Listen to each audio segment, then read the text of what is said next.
Hello, good evening, namaste. Do you know what is sketch and art?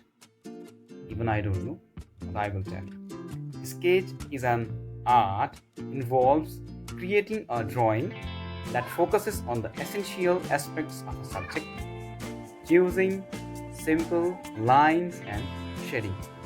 Now, why it is important? I will tell you why it is important. It is important for idea development, skill development, communication, and even problem solving, etc. etc. Every school nowadays they are providing art sessions where they learn about sketch, how to do sketch. So it will help students about this. It will help them to understand. I'm going to post small portrait size photos sketch made by one of my favorite student Rafi Ananda.